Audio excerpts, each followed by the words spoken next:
Hello and welcome to the Greatest Games podcast brought to you by 816 Basketball. I'm one of your hosts, Brian Rosefield, and I'm joined by my co-host, Chris DeBlasio. Thank you, Brian, as always, and welcome to the Greatest Games podcast. It's a chance for us to catch up with basketball coaches from around the country and have them tell us about their greatest game they were a part of. Again, we don't put any limits. It could be their time as an assistant coach, a head coach, a college coach, a high school coach, a CYO coach, and it could be any game they want, just what they consider to be their greatest game. I'll tell you, today is another special episode as we reach back in the hands of time here and bringing in Ryan Hilburn, who is an assistant coach now at Dorman High School. It's his first year. He just finished his first year at Dorman, won a state championship. So welcome on in, Ryan Hilburn. What's it like to win a state championship at the high school level in your first year? Oh, it feels great. Anytime you win a championship and you're able to go the distance with your team, I think it feels wonderful. We had a great team, special group of guys, and it was a great season. Again, I can't stress enough. I've been blessed to win a lot of championships with a lot of teams, and they all feel great. And this one, no different. Is that 5A down there, Ryan, Dorman? That is 5A, the highest level you can get in South Carolina. I was going to say Dorman's bigger than a lot of colleges. It was a lot bigger than some of the colleges I've worked for, yeah. Well, that'll lead us right into where we want to go. Ryan, why don't you give us your coaching resume and how you got to where you are today at Dorman? Okay. Again, I started out as a undergraduate assistant there at South Carolina with you guys. Was very blessed and very fortunate to be able to get my foot in the door there with Coach Odom and that staff there. And I was able to be a part of the NCAA tournament and 2 back-to-back NIT championships. So being a part of that culture, I was blessed. Get my foot in the door and learn a lot from those guys. And then the magical ride began. And then from there, once I graduated, I was able to get on with Charleston Southern with Coach Barkley Roebuck. For me, that was back home in Charleston, South Carolina. Was able to work there for 2 years. And then from there, that led to me being able to get on at Armstrong Atlantic State University down in Savannah, Georgia, which was in the Peach Belt Conference, NCAA Division II, with Coach Jeff Burkhammer. Learned a lot from him. We had a great year that year. I don't know if we'll go into the details later, but again, we 23-6, finished top 25 in the country. And, he wound up taking the job the following year to Lander University, which was back in South Carolina in Greenwood, stayed in the same conference in the Peach Belt. But I was blessed that, I did a good enough job for him that he wanted to bring me with him. At the time, my girlfriend, my fiance, Katie, she's from Spartanburg. We were getting married, and, Greenwood is an hour from Spartanburg. So for us, it was a no-brainer to take that leap and go with Jeff there. So I was there for not even a year with Jeff in that program their first year, about 8-9 months. And then the job came open at Anderson University, right up the road there in Anderson, South Carolina. With Jason Taylor. I met him when we had played a game against them at Charleston Southern and kind of kept in touch with him a little bit, and he knew who I was. And then, again, lo and behold, some things kind of fell through, and I got hired there at Anderson University, and I spent 5 awesome years there. We had a great run while I was there, and we can kind of get into some of that later on. But again, we had a great time there, and then 5 years there. And then Jeff had left Lander to take a new job, and the guy that they hired at Lander was Steve Roberts. And I'd met Steve. We were on staff at Lander that 1 year that I was there. And when he took over, I was one of the first guys he called. And, he knew kind of the run that I was having at Anderson and just wanted me to come over and be a part of that at Lander. And, I went over there, spent 4 years there. And, that time kind of came to an end. And then, we had a son, Cameron. So staying in the upstate was something that was important to us. And, the opportunity at Dorman High School kind of opened up and, try to get into teaching certification program and all that. But I was blessed to kind of get here at Dorman and be a part of this group because it was, we've got something very special here at Dorman High School. So that's kind of my run. It's been a lot of stops here and there. I told you guys it felt like a carpetbagger at times. But that's the life of a coach. That's the life of a college basketball coach. And, you're traveling, you're recruiting constantly.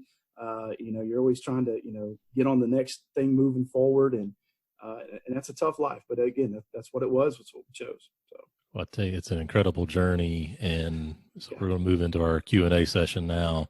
And the Sure. first question that really just screams, you talk about going from Armstrong, Atlantic State to Lander, meeting Jason Taylor, going to Anderson, back to Lander, and it sounds like it was just all about relationships, the work ethic that you put in. And I worked with you when you were student manager, and I was a GA at South Carolina, as you mentioned, seeing you work your tail off. So tell our listeners, I mean, this is around the world, up and coming coaches, even seasoned coaches, the value of working hard where you're planted and keeping in touch with people throughout your journey.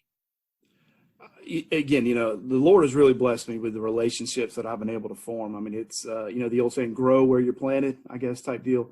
To answer this question, I'm going to go back a little bit further before you guys even knew me when I was even in high school. Just, I worked full time when I was in high school trying to play basketball. My parents divorced when I was young. So, as soon as I was able to work full time, I started doing that. Whether that was cutting lawns, cleaning offices, or, then working full time at Super Kmart because it was, a block from the high school that I went to school at. So I always had to work. I wasn't blessed with a father that was an NCAA All-American or a grandfather who was a famous coach. If I wanted to get into this business, I had to claw and scrape, and I had to get my foot in the door, and I had to hold it open. And I knew that going into it. And so, work ethic is nothing new to me. I think wherever you're at, you've got to work hard, work hard for what you want. And then, and I'll even tell you, when I got to South Carolina, it was 2 years before they even let me in. I don't know if you guys really remember that or know that, Brian, but I called Bill Old about every 3 weeks. And Bill Old tells me, he said, "You were persistent as anybody I've ever met." Yeah. I called about every 3 weeks. "Hey, I'm ready. If you got, I'll come up there and I'll shag a ball. I'll do whatever you need me to do." I didn't care. I just wanted to get my foot in the door somehow, some way. And I don't know. At the time, I was probably the most persistent manager there was in college. I don't know. I just kept calling him. I kept bugging him. And he's finally like, "Quit calling. I got your name. I got your number. Yeah. I'll get in touch with you if you got something."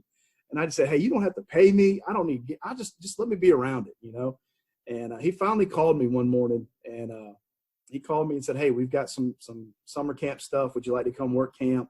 And he invited me to come up there and do that. And then that's how I kind of got my foot in the door. That first year, we had 2 or 3 guys that were managers that were there kind of full time. So I was kind of a part-time manager, just trying to be around it as much as I could. But once I got a taste of it, I knew it's where I wanted to be. And, I was still trying to balance I was working at Hibbett Sports there in Lexington as an assistant manager while I was going to school to help pay for my tuition. But then that following year, I think Hall graduated, and there was a little bit more of a full-time spot open there with that program. And when Bill gave it to me, I quit working and I was all in. And he can attest to this, and you might even remember this, Boz, but anytime I wasn't in class, I was either in the basketball office or I was in the cave with you watching video, probably bugging you to death, asking you stuff and watching film. So for me, again, that was how I kind of got in there. And, just working through all that, but building relationships. And honestly, I only got the Armstrong Atlantic State job from Charleston Southern because I used to stay up all night at team camp and the camps over the summer. We had those socials, we had adult beverages all night. Well, I got a chance to really kind of get to meet and kind of get to know a lot of coaches. And one of those guys wound up going to Armstrong to be an assistant. And he remembered me when they had an opening, and he called me and said, "Hey, we've got a spot here. You need to come do this." And at the time I was like, I think I might get out of college coaching. And he's like, no. He said, "Come down here, talk with Coach Burkhammer, and let's kind of see where we can go." And I went down there, and it was the best thing I ever did. And he's one of my best friends this day. We talk a lot. He's out of coaching, but he kind of got me back into it. But it's all about the relationships, the people that you meet. And the hard part about this business is because you're always on to the next thing, the next game, the next practice, the next recruit. It's hard to keep going back and try to, keep cultivating that relationship with people 10 years ago. That's the hardest part. And that's been hard for me. Even like Blas, I probably haven't talked to you in 5 or 6 years. And it's not because I didn't like you. It's just there's so much other stuff going on that I'm calling a new coach and trying to form a relationship with him. And that's the hard part about this business, is doing that. But the relationship building for me is all about how I've gotten here, who I am. With the recruits that you have to persuade to come play for you, you got to get to know those guys. They're not going to play for you if they don't know you don't care about them. Same thing with coaches. And I'm not I'm not an extrovert. I'm more of an introvert type of person. I have a small circle of close friends that I really, talk with and open up with, but I've got a lot of acquaintances, that I talk to. But through that, like, that's how I met Jason Taylor. I was at Charleston Southern. We played them as an opening game one year. Their video guy was having trouble. I was the video guy. I mean, I did everything when I was at Charleston. So I'll take care of you. Here's a DVD, hand it to them, mail it to them. And we got to talking about their program there. And it was good. I mean, and we kind of kept up a little bit through some emails and the other assistant that was there. And then once I was at Lander, when Jeff left Armstrong and brought me to Lander, lo and behold, the first game of the season that we played in my first year at Lander was against Anderson and Chasen. And, got a chance to meet those guys again. And then he kind of, hey, I got a job opening at the end of the year. And I put my name in, emailed it, and that's how I got this job. And then because I worked with Lander with Steve Roberts, and I did, I worked my tail off, and he knew who I was, and he got the opportunity. He called me and said, hey, I want a guy that knows Lander, that can know the area, that can help me. And that's how I got that job. And then honestly, I recruited a lot of Dorman players in the past. I've had a relationship with Thomas Ryan. So when I was looking for a job and I was in the area, I called Thomas. I said, hey, do you have anything? And he said, actually, I might have something. Just hang in there. So I hung in there, and that's how I got this job. And so relationships are the key to everything. I mean, and I think you got to be genuine with that. You got to be who you are. I think some people try to, manipulate the relationship to get what they want out of it. But I mean, you just got to be genuine about it. And that's, for me, that's work ethic and relationships is how I am here today. So I can't stress that enough.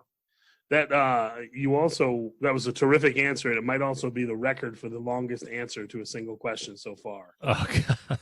Thank you. It was great, Brian. It was a terrific answer. I did not want you to stop. No, I'm serious. And you went through all that. You didn't talk about Matt Cradell. No, because you know what? I emulate him every day. I'm just talking. That's what Mac would do. Mac, just get to the point of your story, please. But I'm going to follow up with that question with this question. It's kind of related to it is, for people listening down in South Carolina, I'm sure everybody knows Barkley Radebaugh. Sure. I mean, there's not a better person on the planet than Barkley Radebaugh. I knew him from my first year at South Carolina. Coach Burkhammer, who I don't know, but you've talked glowingly about, Coach Taylor. Give me a lesson or two you picked up from one of those coaches, from those mentors that you keep with you today. Well, the best thing about every coach that I've worked for is that they've been completely different. They're unique in their own way.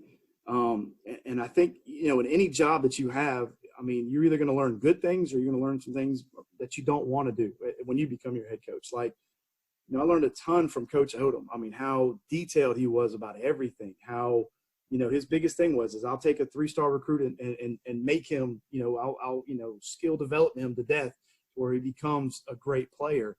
You go down with Barkley. At the time with Barkley at Charleston Southern, it was his first year. We were trying to figure some things out, figuring out that niche. I mean, Winthrop was in that league at the time, and Greg Marshall was just running that thing, and that was such a hard league to get through. But Barkley was really good about, we're going, hey, we're going to try this, and if it's not working, we're going to try this. So, I think as a coach, sometimes you have to admit when things aren't going well.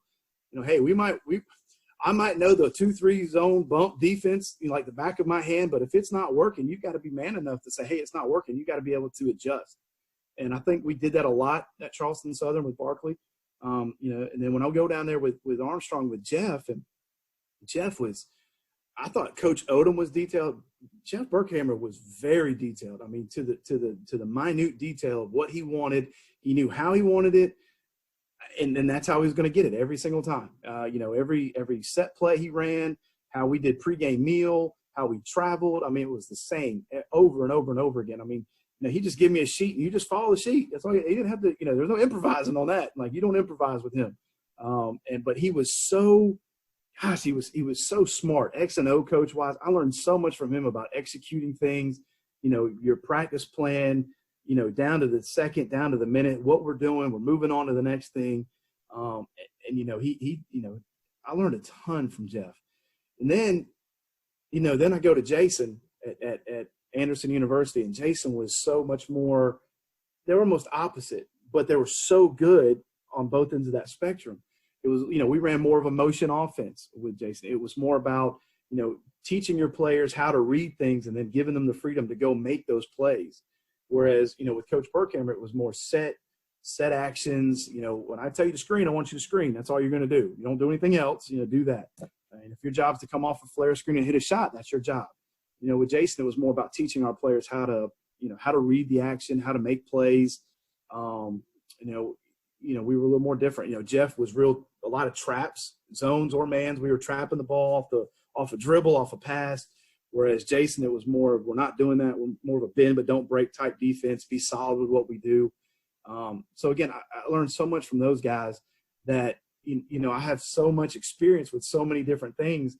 But you learn so much from those guys that it's, I learned a lot from those guys, and they're all different and they're all unique, but they're all really great in their own way. And I think as a coach, you try to learn as much as you can from every person you work for, and then you got to see what fits for you. And, I'm still trying to figure that out at the ripe old age of 38 today. So. You've got a wealth of experience at 38 years old, working at colleges, and now you're in that unique position to be working at a high school, and it's a high-level high school. Dorman High School, for our listeners that aren't aware, just won their 4th straight state championship in South Carolina. Unbelievable run. That's better than Ridgeview. It is better than Ridgeview, yes. They've won 4. Ridgeview's won 3, 7 state championships between the 2 and 4 and 5A. It's fantastic what's going on in South Carolina right now. But Absolutely. You bring an interesting perspective to your high school kids now that you work around. And, obviously as a college coach, you're looking for somebody that can play, somebody can really get out there and go. But what are you able to bring to your high school kids at Dorman, those intangibles that you're able to say, like, no, really, stay off of this in social media. Don't do that. Or, hey, do this. This is what college coaches are looking for. What can you tell our listeners about really and truly what college coaches are really looking for? What are you able to bring to your kids at Dorman? Well, the thing that most kids think is if I put together a great highlight package, then that might bring the recruiter to the game to watch you. But what kids don't understand is that they are watching you when you are not playing. I mean, that's probably the biggest thing. Like when you get pulled out, when they sub you, they're watching your reaction. Are you cheering for your teammates while you're on the bench? Are you sulking? Are you upset because the coach pulled you out? I mean, you have no reason why the coach pulled you out. He's going to tell you when you get over there, hey, I'm just giving you a quick 2-minute breather. Hey, we might have a timeout coming. I want to get you an extended 30, 45-second break. And when guys come off and they're just, why am I coming out? Why am I like – coaches watch all of that stuff. They want great teammates. They know you can play. They're there. They know you can play. They've seen your highlight film. What else do you bring to the table? Are you a great teammate? Are you, how are you doing academically? If you're at the game and you're playing and the gym's quiet and all they hear is your mom or dad on the other side of the gym telling you what you should do and you're not listening to the coach, that's a red flag for any coach in America because they know they're going to have to deal with that when you come play for them. And that's what they look for. I mean, I worked for a coach when I was at Atlanta. Steve Roberts was one of the best guys. He was a dang private investigator. When we were recruiting players, I mean, he didn't call the head coach. Like he would, hey, because I know you're going to tell me you like the kid. Take the kid. He's good enough. Take the kid. He'd call the guidance counselor. He would call the assistant principal. I mean, it was like if you played at junior college and we'd call the other opponents that played against you. What do you know about this kid? And the other coaches will tell you. And kids have no clue about that. They think that, hey, my head coach tells me that told that college coach that I'm good enough. I mean, that college coach, if he's worth his salt, he's calling a lot more people. It's probably about 5 or 6 different people that you don't even know they're calling, trying to find out something. And I tell kids all the time, they're finding a reason not to sign you. And I think that's probably another thing for kids to understand is like, I know you can play. I see your tools. You're athletic. You have a great jumper. You got a good IQ.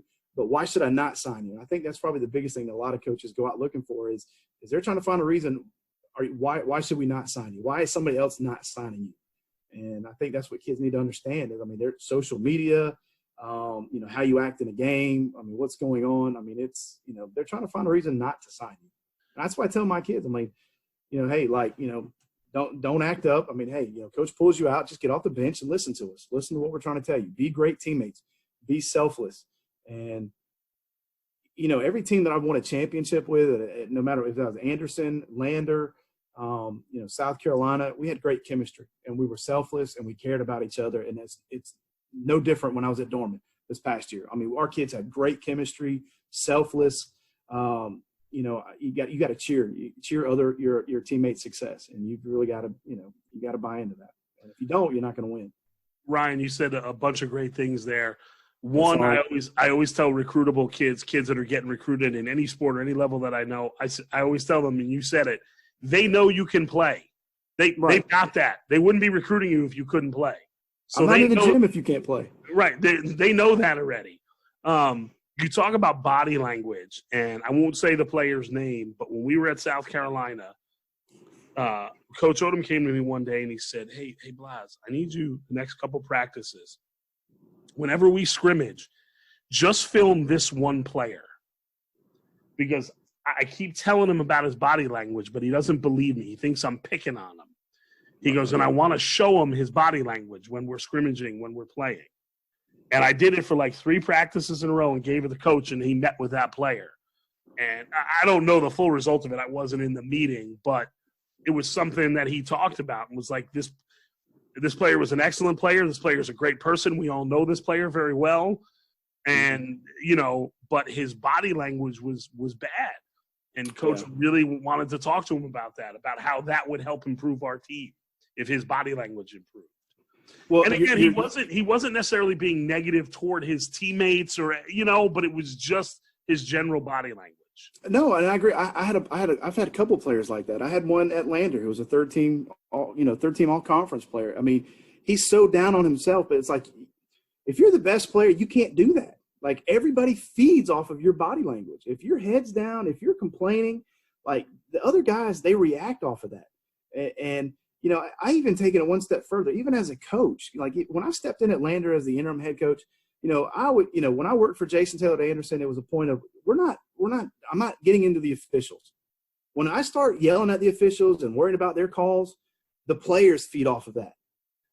And it's like, just on to the next play. Do the next right thing. Like, hey, it was a bad call. Fine. Okay. Well, there's still 10 minutes to go in the game. All right. So, like, move on. So even as a coach, I'm very, I try not to get involved with things that I know the other guys can feed off of. And it's the same thing. If you're the best player and you're always in your feelings on the bench, it's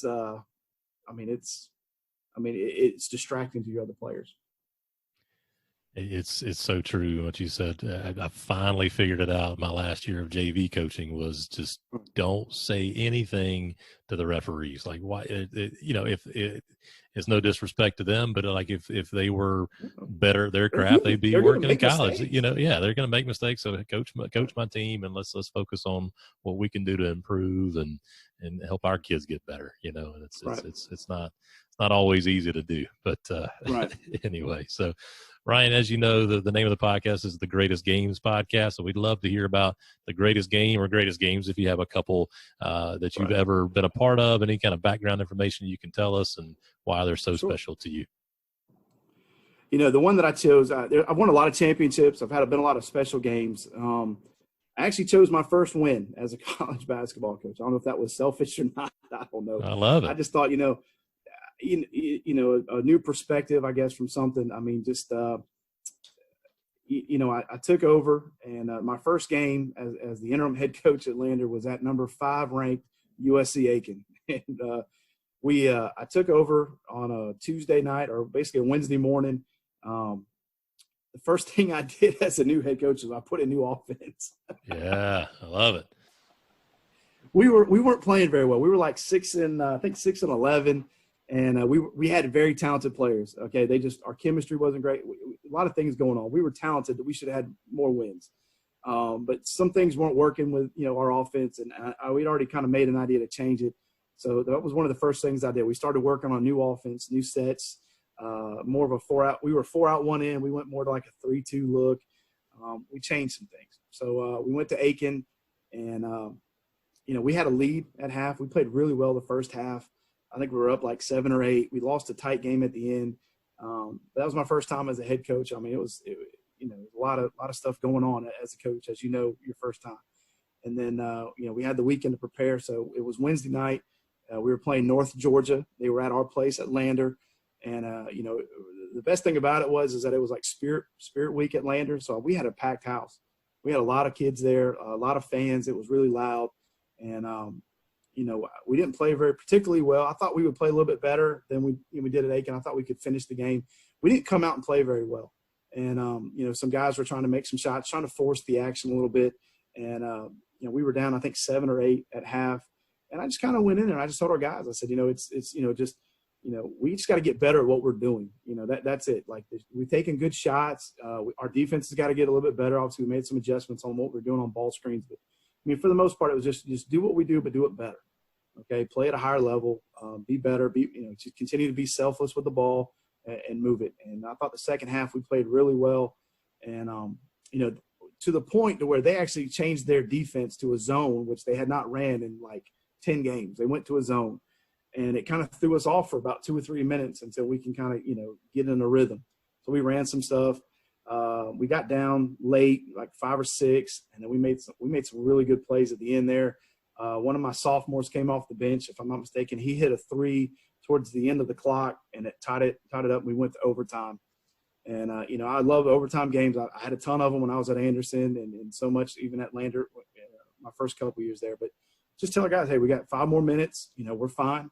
Just continue to just keep doing the right things.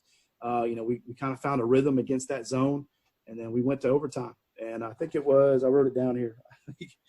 I don't know. I was like 99, something like that going into overtime. And so then, they stayed in that zone, and we found a rhythm against it. Went back and forth, running some plays, some ball screen actions against it, got some guys some open shots. We wound up pulling it out at the end, 107-104. Again, it was a back and forth game, 1 or 2 possessions the whole way through, and just really proud of our kids for hanging in there. Called a lot of timeouts, trying to run a lot of set things against that zone, trying to get specific actions against it. And I thought our guys, to their credit, they executed everything I told them to do. They did it to the best of their ability, and we were able to really pull that thing out and get a stop or two towards the end to hold it off. But, it was a lot, man. As my first time as a head coach, especially at that level, the game is so fast. Like, you think 20 minutes, and it goes by in like 10 seconds, it feels like, because there's so many possessions. And but just really that was my first one as a college basketball coach. And, I think about it a lot, because there was so much stuff going on there. And then I was rewarded by going to Augusta that weekend at the number 25 team in the nation, and we got beat. We got beat pretty good there. We didn't show up. And then the next game was the next Wednesday night. We played UNC Pembroke. It was 23 in the nation, and was able to pull that win out at home against number 23 ranked Pembroke. We played really, really well. Again, had a crazy packed house there, and guys were really involved with it. And we had to make some plays, honestly, back and forth.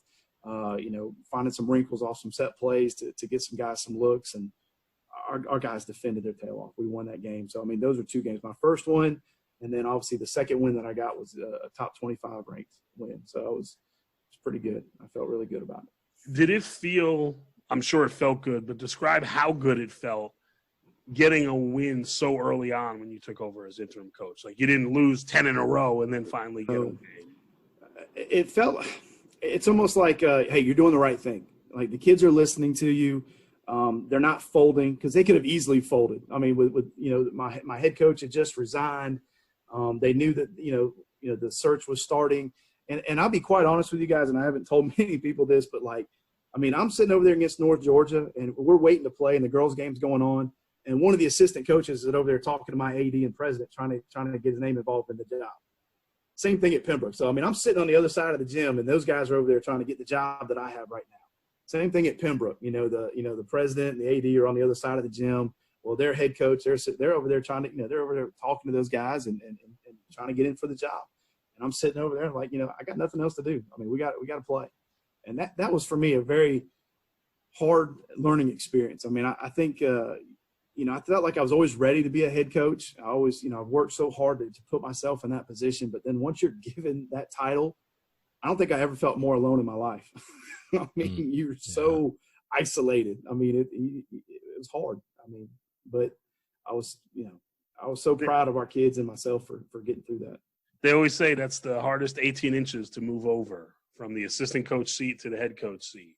I agree. I knew that. I mean, I could tell you that I knew that, but then once you really experience it, then it's like, it's hard. It really is. I went through it for the first time this year as I took over as a varsity coach for the season at Saddlebrook High School. I'd been the freshman coach there, and maybe 2 games into the year, I turned to my assistants at one point, and I said to them, guys, I hear your suggestions. Everyone, even though I don't acknowledge them. I said, I feel bad sometimes. I hear everything you're saying. I do. I said, but I've got 400 things going on in my head, and they respected that. It was more I felt bad internally, but I was like, no, I hear everything you're saying, but I'm worried about every single thing.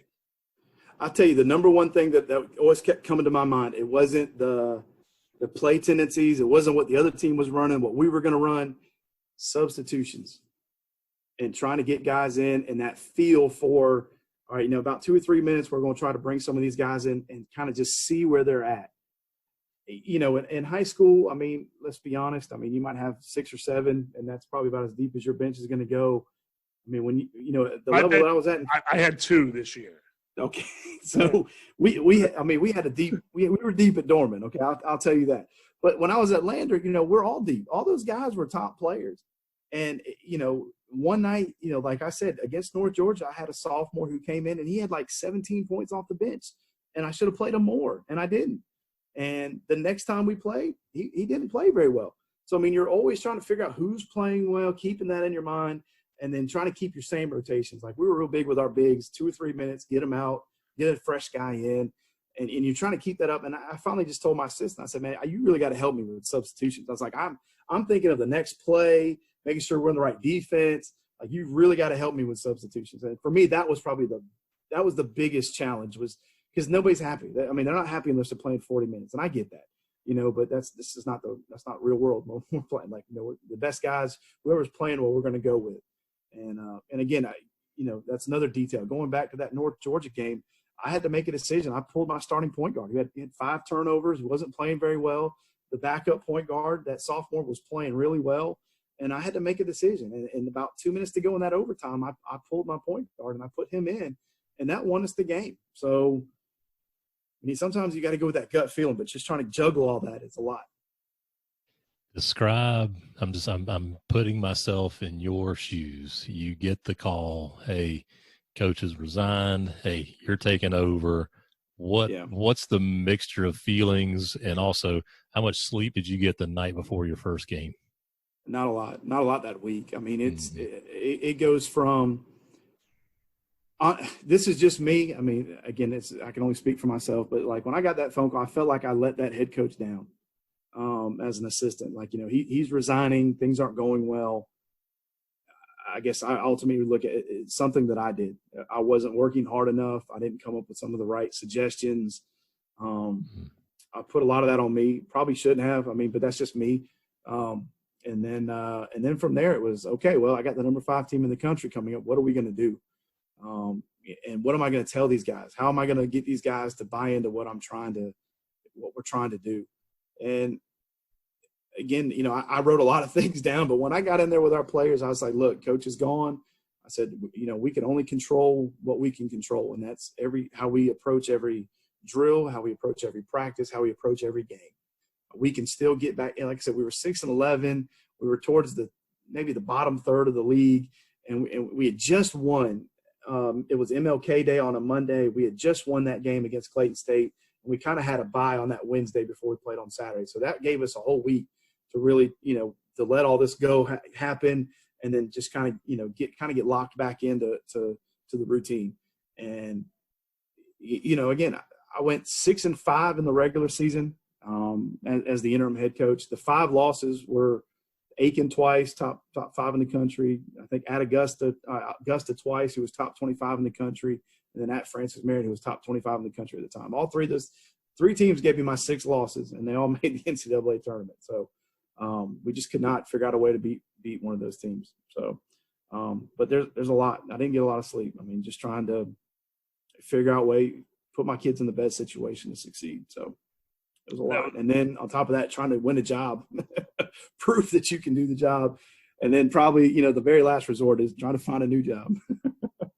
Right. There's a lot of balancing going on there. Oh, there's a lot of bits. I felt like a juggling clown. That was a great question by Brian, because college, I mean, you don't really see it in high school. College is so unique where that happens, where a coach resigns or a coach gets let go in the middle of the season and they're promoting someone from that staff. Right. So there's this feeling of a little bit of like, we all love Coach. What was Coach Taylor? Right. Coach Roberts. Coach Roberts. I'm sorry, Steve Roberts. Right. We all love Coach Roberts. Okay. But he's not here anymore. And we may do things a little differently. It doesn't mean we don't love Coach Roberts any less. Right. All of us, the coaches, the players, but we've got to do it like I'm in charge now, and this is how we're going to do it. So that's such a unique thing in college basketball. One of the things that I told my kids, and here's a nugget, it was just kind of like, Coach is gone, but I said, but let's prove to him that he was right about each and every one of us. He single-handedly brought all of us here. So, I'm trying to prove that I'm the coach that he thought I could be. You be the player that he believed that you could be, and let's just take care of that. And that was kind of one of our ways of kind of going about that. So, Ryan, you are a special guy, and that answer to my question just illuminates that your first response was that you let him down. Like what a selfless guy that you are, and that comes through. That's always come through in my interactions with you, and I know it comes through to your Dorman guys that you get to assist with there, and just you're a gift to the game and gift to South Carolina basketball, and just can't thank you enough for coming on and sharing everything that you've shared. It's been really fantastic. Yeah. So, and again, we've mentioned Dorman Hoops. Dorman Hoops on Twitter. It's a great follow. Y'all do a great job with social media up there. Is there anything else that you'd like to promote? Anything that you've got going on? Obviously, the at Dorman Hoops. I mean, again, assistant coach Zach Rich and John Stair, those guys really do a lot of that social media. I've learned a ton from those guys about social media and promoting your program. I mean, those guys work extremely hard to do that, and I'm just learning from those guys. But they do a ton of stuff on there. So obviously, follow that for sure, because there's a lot of good stuff on there about our program, but our state in general. I mean, I think that's one of the big things about Coach Ryan. He was, I think he was Ball His Life National Coach of the Year. I think that he was. I just looked it up on Twitter. Yes, he was. Absolutely. And I haven't even mentioned his name on this podcast, and I know we don't have enough time, but I mean, he's extremely sharp, and he is very, very good basketball coach. So I'm learning a lot from him as well, because he's extremely good. So yeah, we're hoping to have him on the podcast here sometime soon. Glad to get one of his assistants first. Yeah, so we can dig him on that. He's got a voice for radio. I will tell you that. He's really good. He does the football games here, and I called him. I said, "Man, you were really good on the radio." yeah, he's good. First class program up there. But again, Ryan, thanks so much for coming on. And so for my co-host Chris de Blasio, I am Brian Rosefield, and thank you for listening to this episode of The Greatest Games.